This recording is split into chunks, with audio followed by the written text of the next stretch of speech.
Artinya sebutan rasul itu berasal dari mana? Apakah 12 murid menyebut diri mereka rasul? Tidak.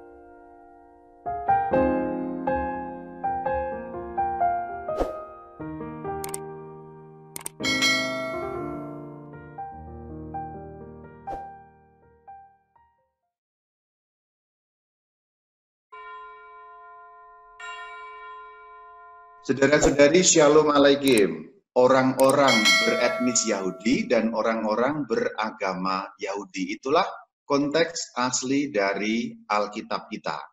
Konteks berarti latar belakangnya, ruang lingkupnya, kemudian kebudayaannya, dan lain sebagainya. Kalau kita membahas mengenai murid-murid Yesus, seringkali kita hanya tertuju pada 12 murid, padahal sebenarnya tidak. Ada kelompok 12 murid itu yang paling inti dari seluruh murid. Lapisan yang kedua ada 70 murid. Lapisan yang ketiga, murid-murid lain. Lapisan yang paling luar itu orang banyak yang mengikuti Yesus kemana-mana, yang boleh dapat dikatakan juga murid dalam arti tertentu, karena mengikuti Tuhan Yesus kemana-mana, datang dan pergi, meskipun mereka tidak selalu tetap, tetapi tanda petik itu juga murid Yesus juga.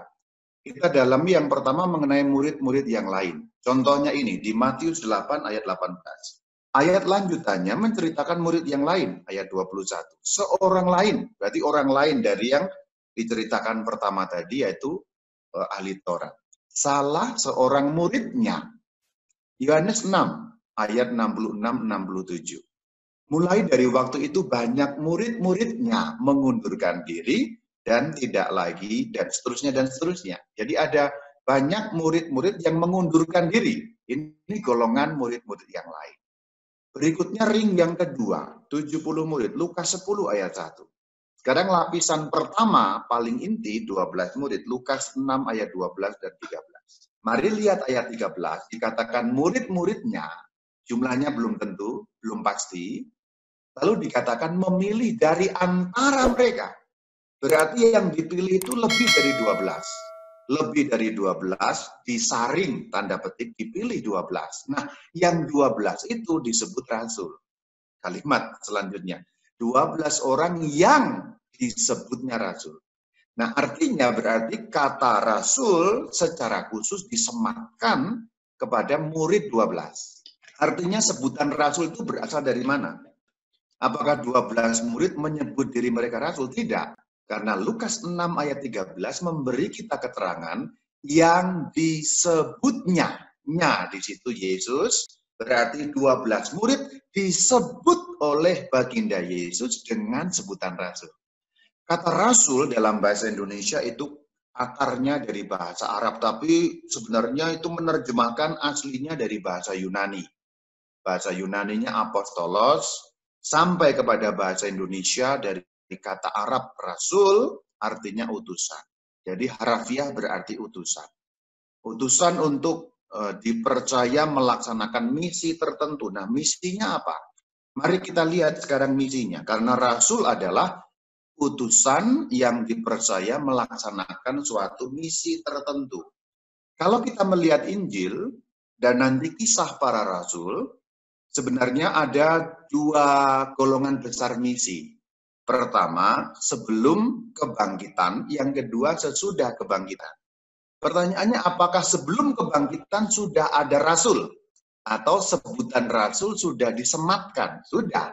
Buktinya dalam Injil Lukas tadi itu, Lukas 6 ayat 13. Ini sebelum kebangkitan, Markus 3 ayat 14 dan 15. Sekarang sesudah kebangkitan, agak lain lagi. Yohanes 20 ayat 21. Dengan kata-kata aku mengutus kamu. Atau kalau diartikan dalam parafrase, kata aku mengutus kamu itu bisa diterjemahkan aku menjadikan kamu rasul. Berikutnya misinya apa sih? Matius 28 ayat 19. Yesus berkata, karena itu pergilah, jadikanlah semua bangsa supaya jadi apa? Muridku. Nah, ayat ini menunjukkan sejak kebangkitan Kristus, umat terpilih tidak lagi hanya umat Israel, tapi semua bangsa yang menjadi murid Kristus. Itu berarti umat terpilih. Kisah Rasul 1 ayat 8. kamu akan menjadi saksiku di Yerusalem, seluruh Yudea, Samaria, sampai ke ujung bumi. Saksi tentang apa? Dijelaskan dalam ayat 22. Saksi tentang kebangkitannya. Kemudian betul rasul-rasul bersaksi. Kisah Rasul 2, mulai dari ayat 14. Ini hari Pentakosta sebenarnya. Mereka sudah menjadi saksi, yaitu para rasul yang diwakili oleh Petrus. Ayat 32. Yesus inilah yang dibangkitkan Allah. Perhatikan yang saya beri warna putih. Kami semua adalah saksinya. Kami semua maksudnya para rasul. Jadi ini sudah menjadi rasul.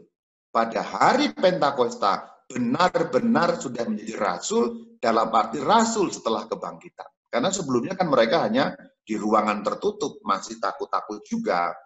Lalu berdoa Roh Kudus datang, keberanian itu kemudian muncul kuat sekali.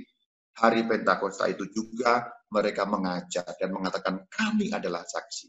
Hasilnya 3.000 orang percaya. Dan ingat, 3.000 orang itu semuanya orang Yahudi. Tapi apakah ada yang kemudian tidak percaya? Tetap ada. Yang percaya ada, yang tidak percaya tetap ada juga. Dan dalam banyak hal memang umat pilihan Tuhan sering gagal melaksanakan. Umat Israel banyak gagal, umat Kristen juga banyak gagal. Tapi belum selesai ceritanya. Artinya kegagalan toh masih bisa diperbaiki. Begitu maksudnya. Kegagalan masih bisa direparasi, yaitu dengan pertobatan. Pertobatan itu dikatakan di ayat 26, kembali dari segala kejahatan. Metanoia, U-turn. Jadi pertobatan itu maksudnya U-turn, putar balik. Kalau dulu menjauhi Allah, sekarang dekatilah Allah.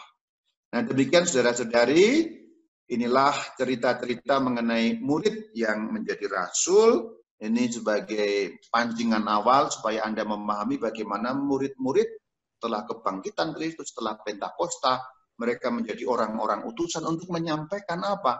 Menyampaikan iman Kristen, iman kepada Yesus Kristus, bahwa Kristus dibangkitkan, bahwa semua orang harus bertobat dalam namanya, dan supaya orang-orang pilihan itu, yaitu orang Kristen, dapat menjadi berkat bagi semua bangsa.